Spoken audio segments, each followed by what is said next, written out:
So, let's start. This is the fourth episode of ZORYA podcast. This one going to be in English because our experts which we invited today with Yulia are English speakers. Unfortunately, they don't learn in Ukrainian yet. One day probably.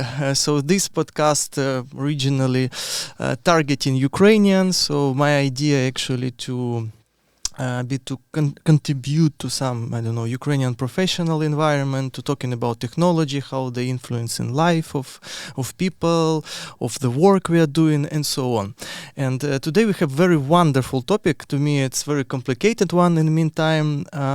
So it's influencing entire industry. And today in the room we have free software developers, actually leading software developers, which they have their own teams as well.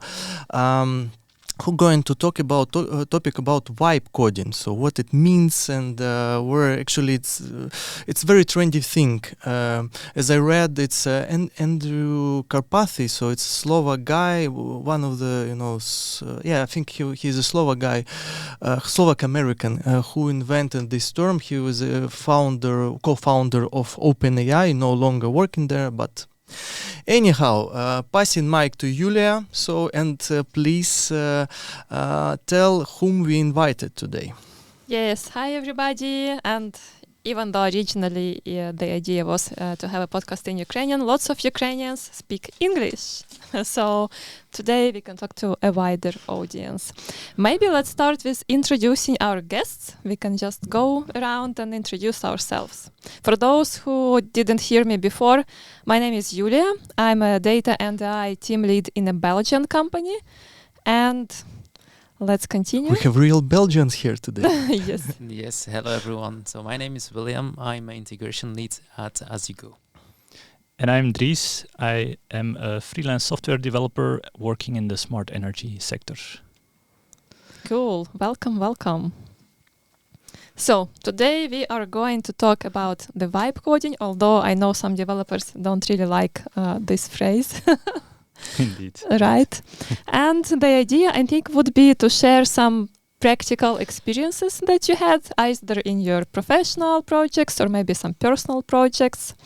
Yeah, and just see what's our opinion about the vibe coding so far. Before we start, just I give you some very skeptical opinion. So before I read about vibe coding in general. So I remember the story 5 years ago when I don't know if you remember it. So then there was kind of startup. You put in your idea, and they will realize it and make it in some time. But in fact, it was 500 Indians who were making actually code. Yeah. So guys, experts, please tell. What you think of this topic? If it improved, let's starting from you.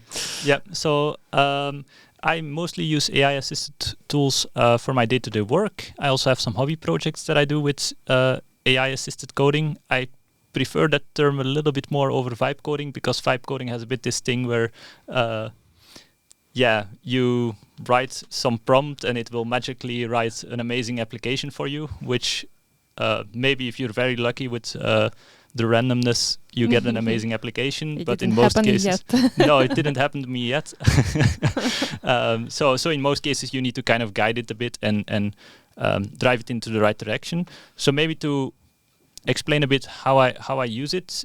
So at work, I use GitHub Copilot mainly to do some of the more boring things for me. Like if I've already written some code and I want to do more of that, but the initial challenge is actually solved, I will ask the Copilot to maybe write a little bit of code for me in the same style to solve a very similar issue.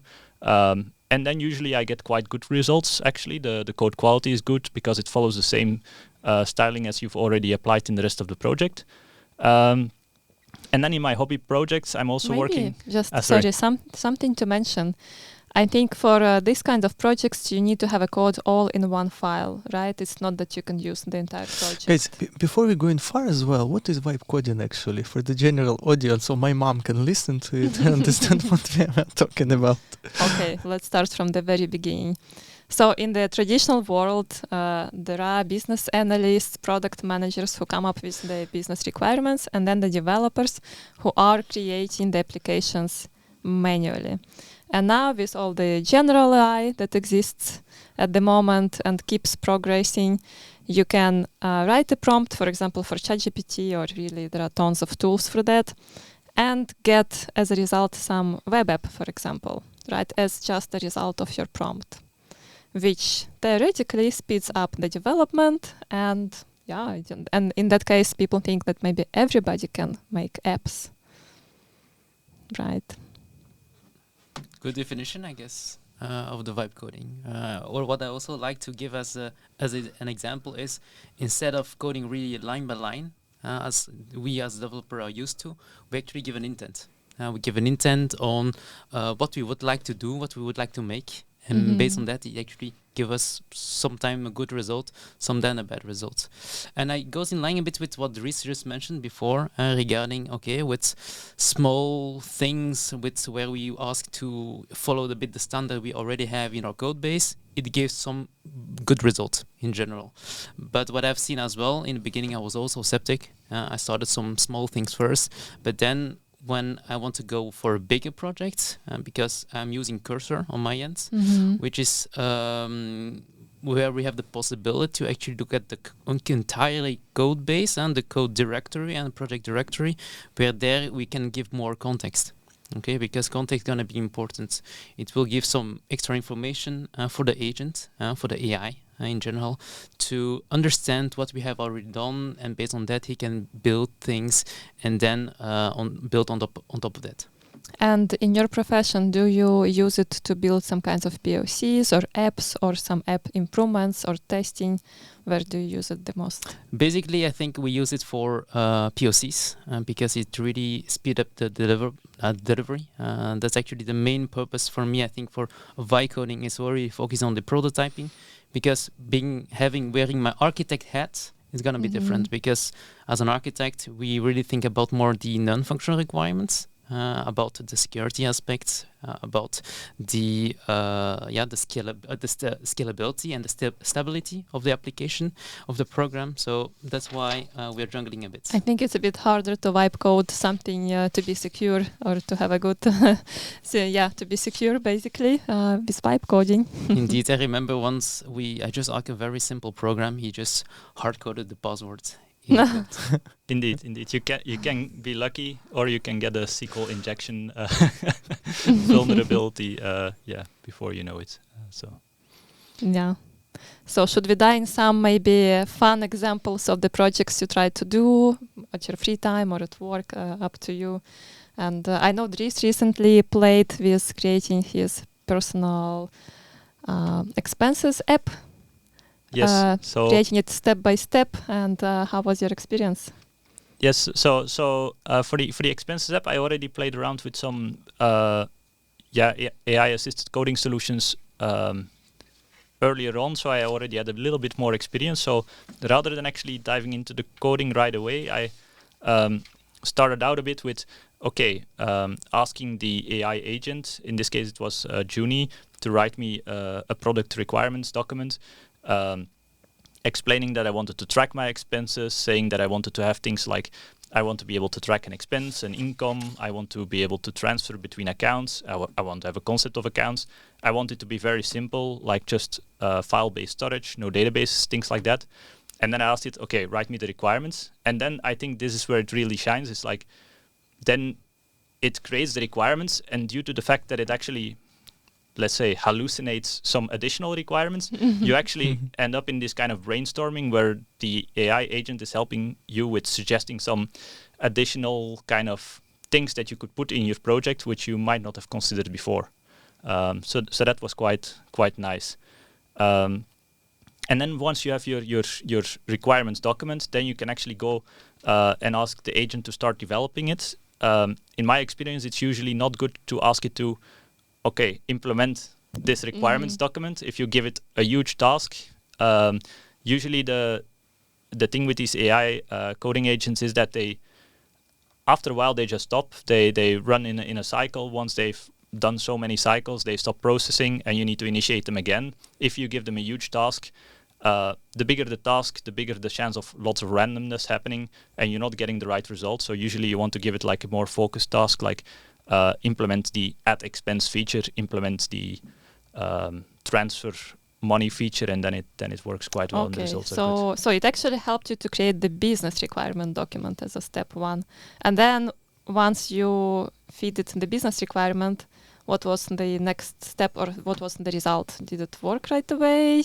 Did you have to do anything with it? Yeah, so the initial results, as William said, you can get to a prototype quite quickly, but then if you dive into the code, which as a developer you do, and you have a bit of a look, how is it actually developed?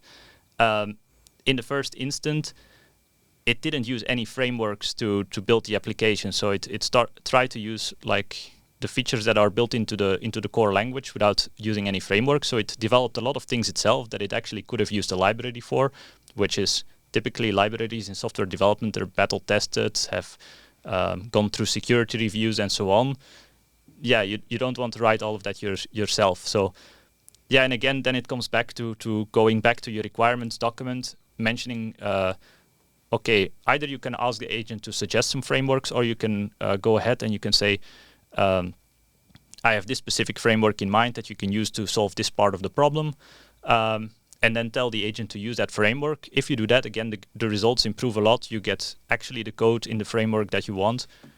Yeah, that works quite well. You know, the problem I've seen so far recently. So there was a research in US about demand for junior software developers and senior software developers. And demand for junior developers, as you can expect, it's significantly decreasing.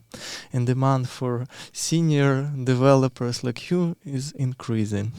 And the reason for this, so you basically a person who do the supervisory work for AI before probably the junior more person who just stepped from the university, was coding, was, experimenting with the framework. You as a senior person was suggesting which framework to use, try this, try that, look at this. But now AI basically doing the junior work for you, and you as a senior person just check, okay, this is, I don't like this, and you do the review.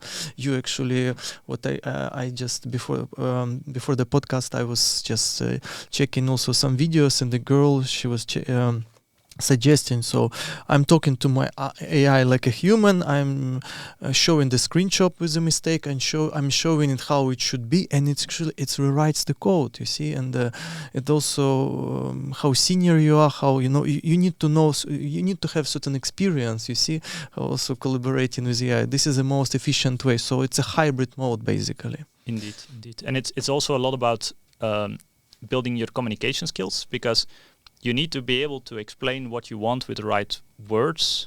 And that's still a bit different from doing traditional software development, where, as a developer, you don't always come up with the requirements yourself, but you get the requirements provided, while here you are the one providing the requirements to the AI agent. If you're not good at expressing yourself, it will make it more difficult for the AI agent to know what you want, because it only has the context that you provide. Basically prompt building, which we have in ChatGPT and all the LLMs. So this the same idea. Yeah. Absolutely, yeah. Prompt engineering is the right words to describe this. Where junior, I'm just wondering for the junior developers when they come from uni, from schools, what do we change at the program at school? Because now we have AI. School programs, should they be adapted or not? Maybe focus more on prompt engineering rather than really going to learn a language, the syntax and so on? Well, I would say it's still useful to learn the engineering itself, right? To understand, like Dries mentioned, to understand that maybe there is a better library than what AI suggests. So there should be still some basic knowledge, right, that you need to start with. Otherwise, if you go to university and instead of doing the task yourself, you do it with AI, and it's already happening in some research papers, master thesis and etc. When people don't do it themselves anymore, I guess with programmers it will be similar. When they get a task at uni, and in the end they will just ask AI to do it, but then not learn and not understand. By the way, I have a fun exercise or a fun a list of questions to you, and I'm curious if you agree or disagree, like with some statements here. For example, the development speed. There is a belief that with traditional coding it's slower due to time-consuming manual coding, debugging, optimization, etc. And with vibe coding it's dramatically faster as AI assigned generation accelerates coding and iteration. Do you agree with that statement? On my end, I agree, because it does generate very fast some coding, but we need to be careful to have some guardrails, because the code needs to be useful. So if you're just giving some random code or something like that, it will not work. So guardrails is going to be important, but in general, AI is going to be very efficient in generating code.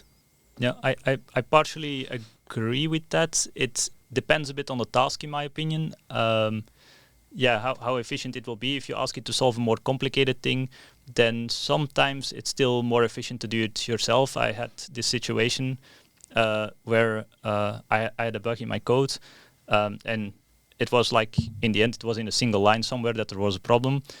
You ask the AI to look into it, and actually you become a bit lazy in the sense, like, actually after a while already what is the problem, but you're still trying, like, let me try to get the AI to solve this problem. But in the end, you could have probably solved it yourself in 5 minutes if you just went into the code and fixed it.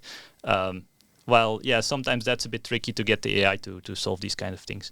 So definitely with bugs, I think sometimes the AI is a bit slower. But then again, it can assist you. You can ask it to help you analyze certain pieces of code, and it can explain the code. And there, I think also for junior developers, it could be very useful to ask the AI more about what does this code mean, and to ask for explanations. Fundamentals. I'm making it a bit long, but to come back to the teaching part, what can we change? I think it's that part, like teaching people to use the AI tools the right way, to help them learn. Like you can learn a lot about programming and programming concepts by interacting with the AI and asking the right questions, I think. I think still we're living in wonderful times. You remember when you were at university and how you were learning all of this stuff. Now we have, for example, my favorite tool so far, it's Notebook LM. So I'm feeding it to YouTube video. It doesn't matter which,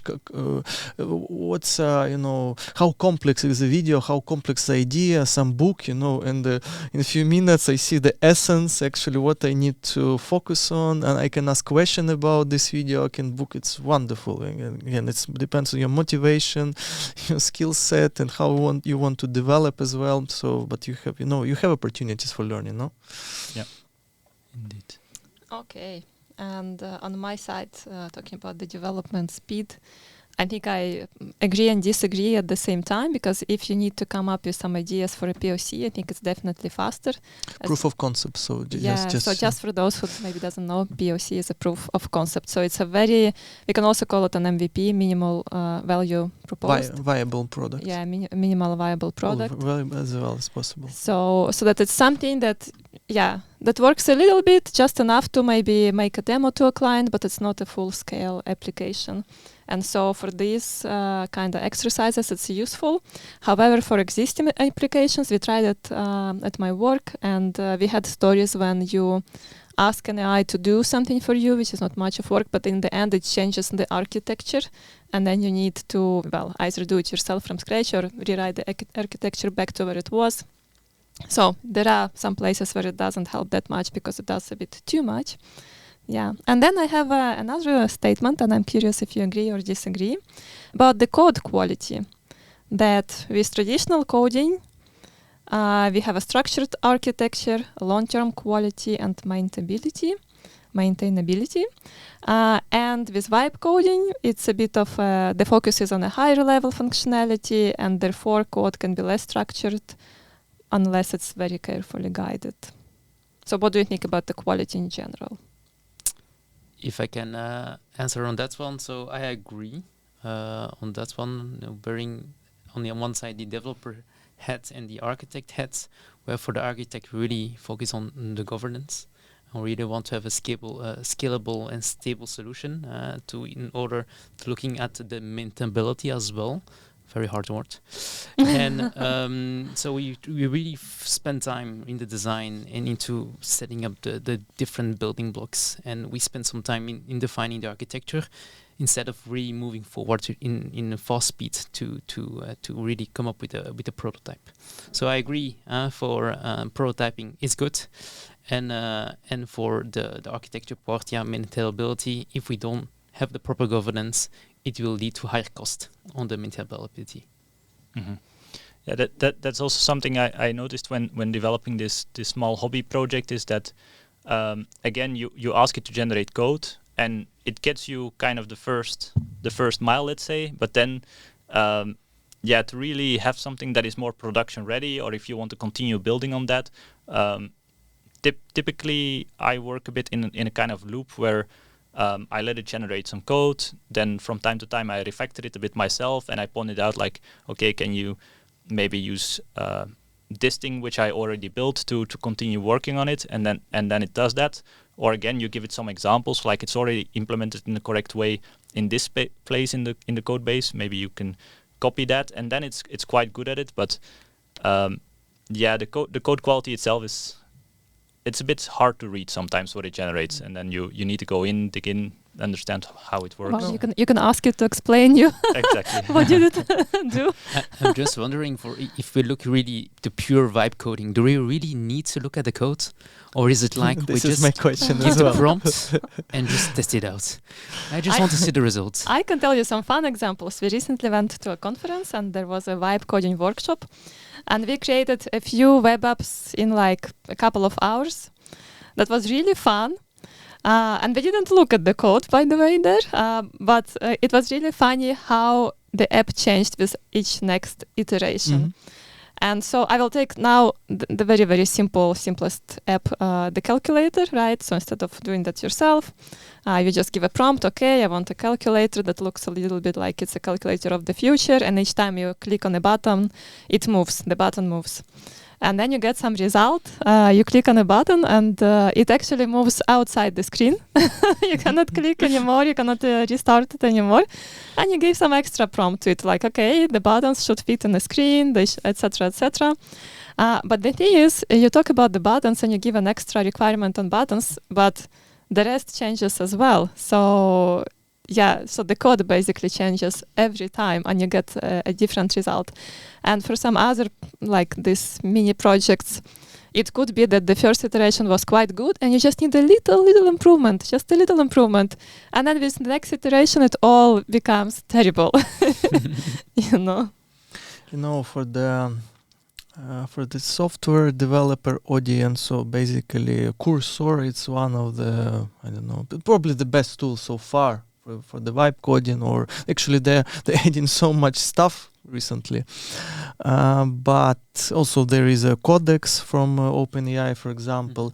But for the general audience, there is, for example, tool like Lovable. I don't know if you test it, and why I am a bit surprised of this tool, how much is funded at the moment. The company is currently evaluated at 4 billion, but and it's Europeans company from Berlin, and so basically you have dialog box like ChatGPT, you put in what you want to create, and it's creating it.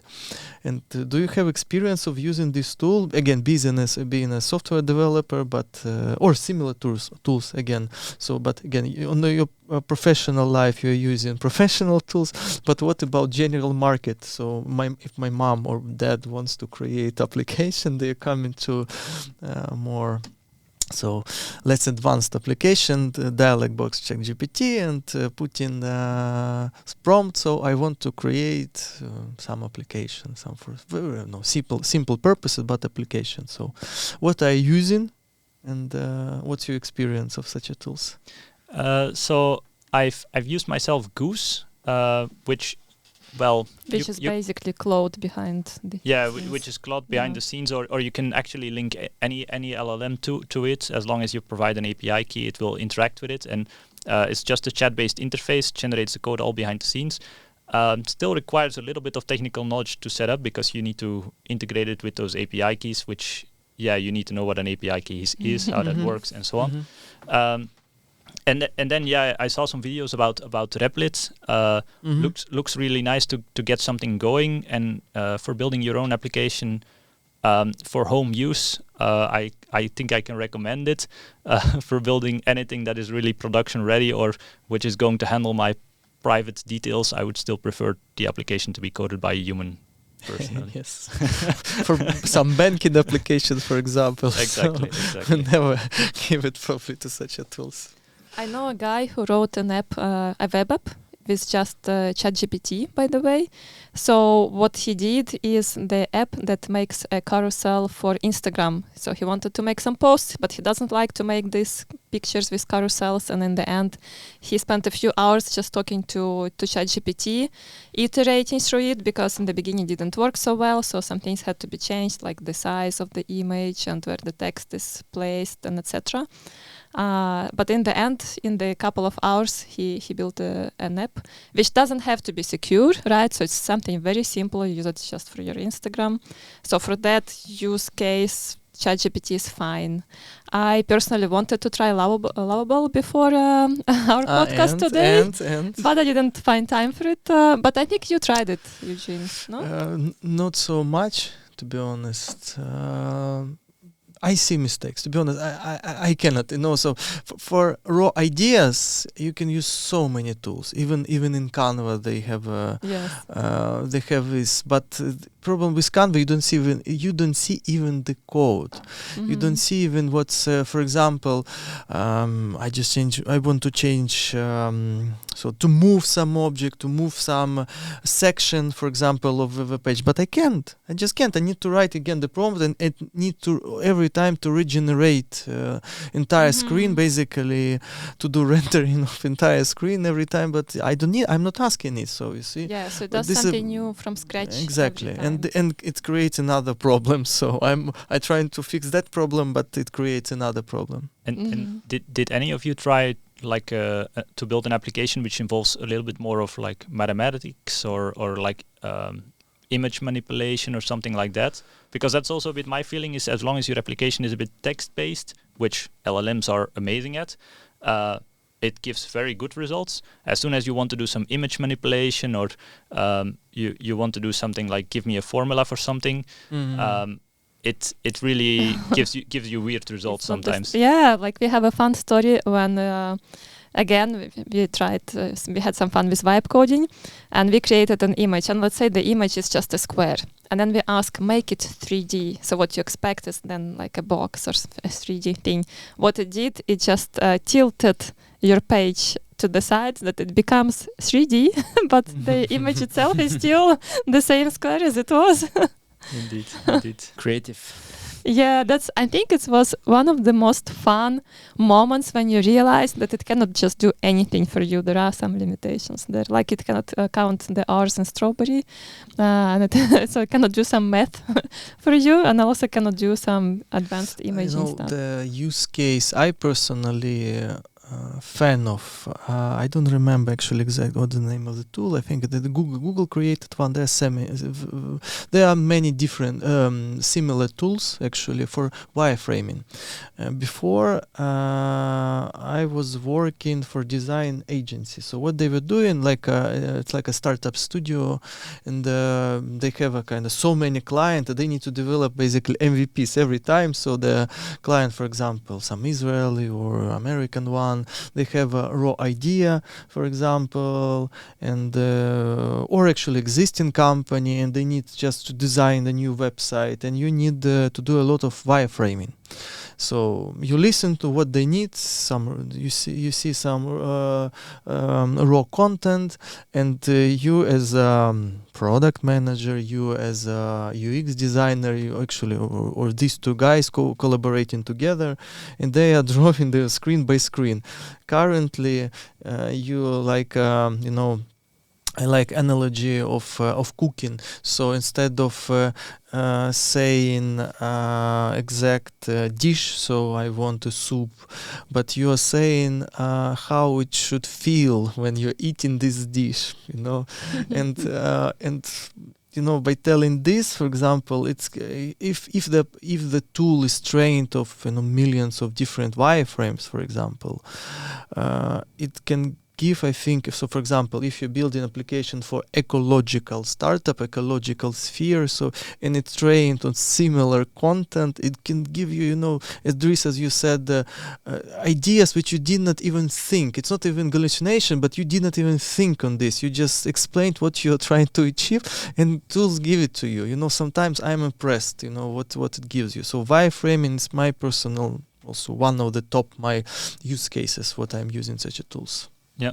With my brother at some point I was also working on a bit of a travel application, and so we used a vibe coding agent to build me like a prototype based again on some list of requirements, and again I think there it's where it really shines. It can build you a beautiful user interface with just a very, very small prompt, and so you can take that step quite quickly, and I think in that sense, also in software engineering, like for more product managers and so on, I think it's a very useful tool as well to communicate what they want to the development team actually, because they can show what they want rather than trying to explain it with words. While usually an image is saying so much more. Is a prototype. Yeah. Some page, and it was a travel app, right? That you were building, yes. And how did it go? How was the experience? Well, again, as soon as you start developing it a bit more than a prototype, for example, there was one component which was a weather component, which was showing the weather on a certain day of your trip, and then we had some kind of an idea in mind of how it should look, and it should represent the weather. Like if it's sunny, it should have a sun. If it's stormy, there should be like some lightning bolts. And then you ask it like to generate such a component, and then in one iteration, it gives you the most childish drawings ever of a sun, which you think like, okay, this is not something I could ever go live with. and then in some cases it really generates beautiful things, but then again you ask it like, but the lightning bolt is maybe still a little bit too wide, and then it generates a new version and your beautiful version is gone again. So which maybe brings us to the point as well, which is also important to mention, I think, is if you're working with a tool like this, it's good to take a backup of every step of the process, so that you kind of can go back on your steps to the version you liked, because sometimes if you use exactly the same prompt, you run it a second time, you get a completely different result. And then it's so painful, you just lost what you had. Indeed. Correct.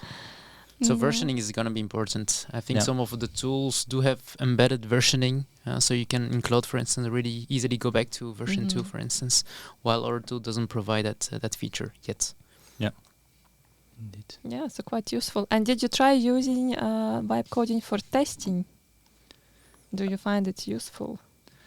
So for testing, yes, but again, more from really a technical testing point of view. I have a functionality that I've built, and then, well, there are two approaches. Either I can ask it directly, write some tests for this functionality, or what is sometimes more interesting, certainly if you're getting started, is ask it, okay, what are test cases I should definitely cover? What is kind of the critical part of the application? Or if you've already developed a little bit, what are things that I missed? And so that is also one of the things where, again, I think it can be very useful, this conversation, is that sometimes it can really still point out inconsistencies in your code that you're like, indeed, this is conflicting with what I said before in your requirements before, for example.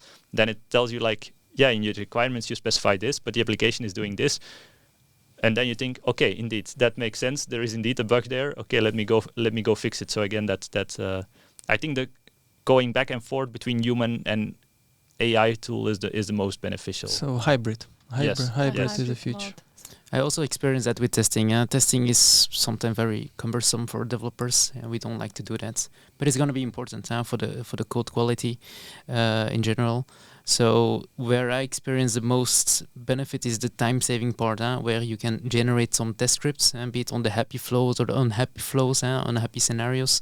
It helps us to really test, but as you mentioned, the really small parts and not really end-to-end testing, which is very, very difficult. Yeah, maybe one more thing to mention on that is, depending on the tool you use, some of these tools can also include the testing process in their own iterations. So it will implement some new code for your application, then it will run the tests, it will see that it fails, and then it will make some changes to the code until the test succeeds.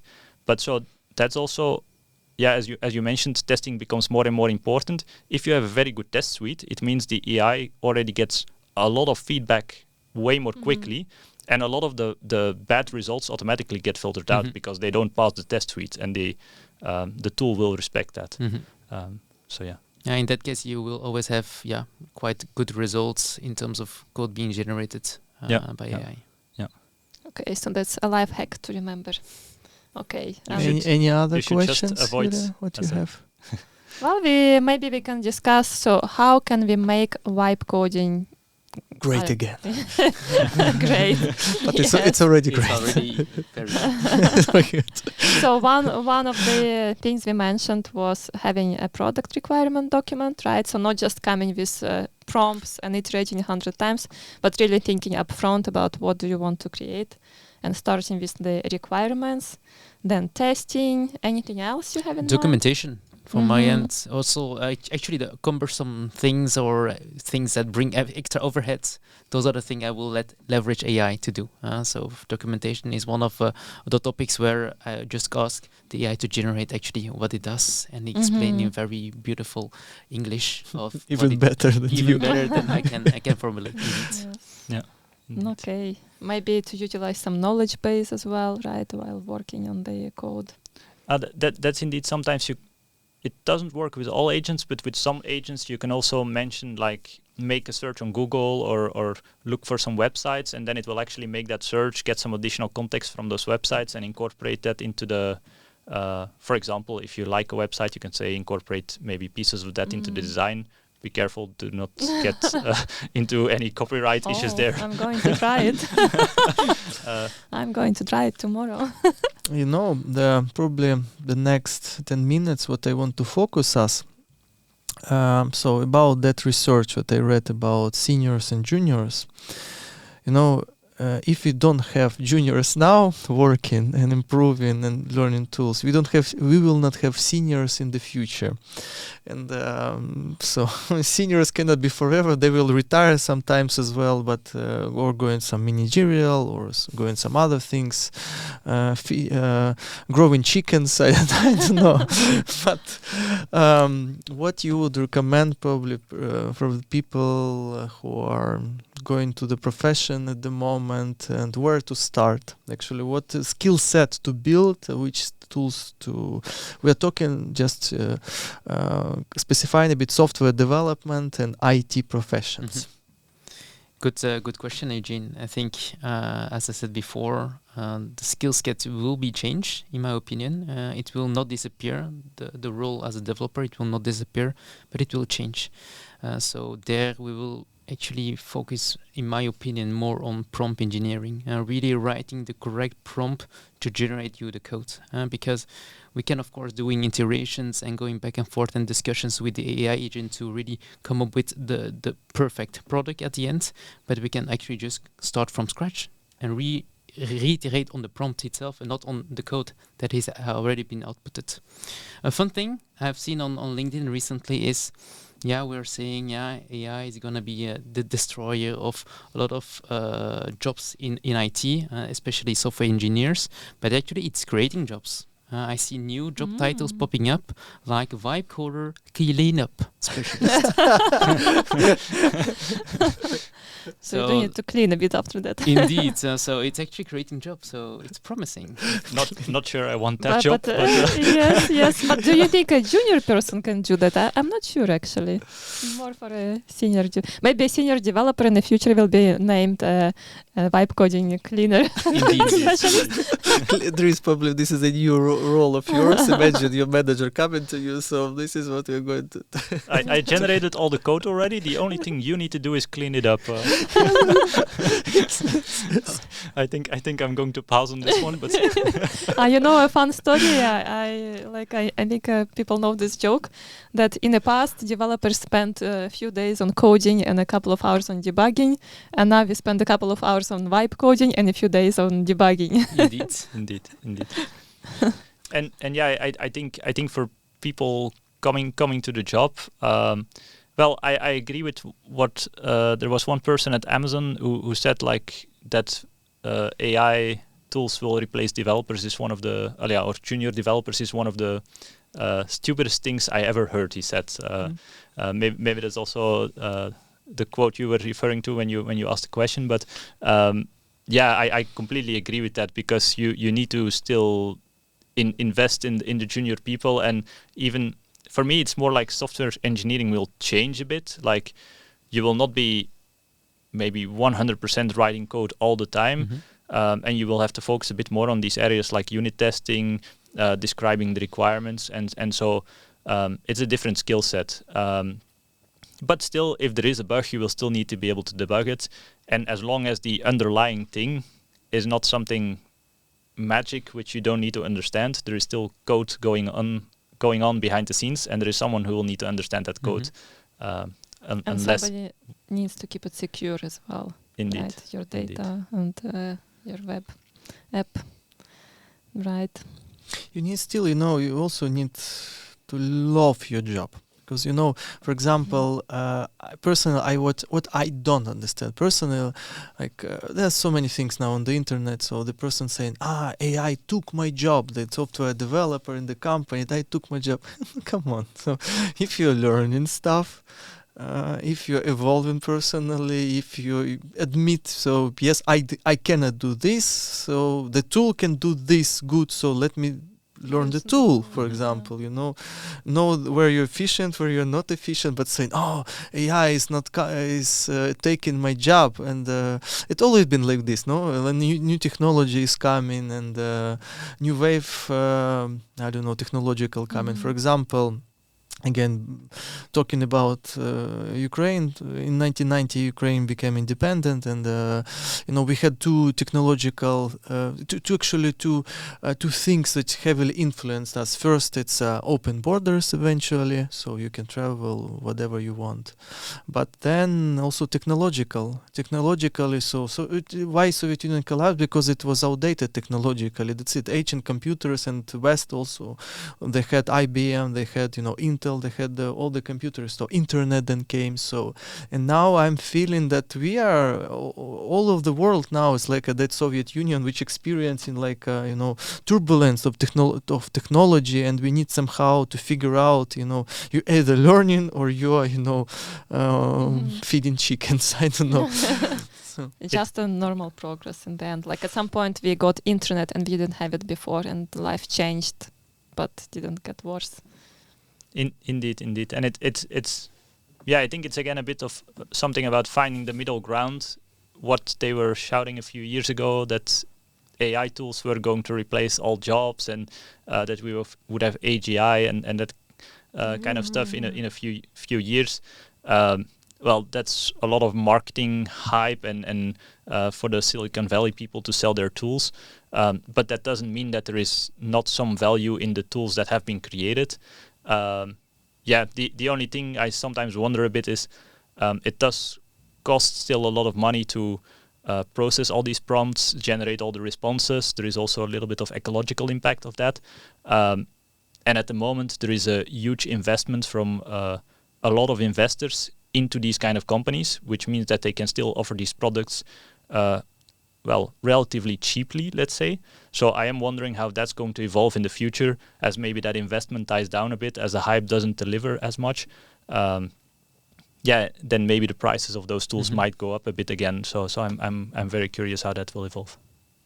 Yeah, ecological footprint is quite significant, actually. How many data centers being built, what is put inside, how many resources needed to build that highly advanced chips, and highly advanced manufacturing, how much effort it is. So electricity probably as well. Electricity consumed. It's a giant again. But was it Microsoft that invested in their own power plant or something? Everyone, Facebook buying, Microsoft buying. So everyone's, I think, Elon Musk also his ex X, XAI, XAI and everything. So one last minute. Let's conclude this session. So I'm really happy to have you all today. So it's an enormous topic, to be honest. And for those who listen to us, if you didn't get what we are talking about, please search vibe coding, what it means.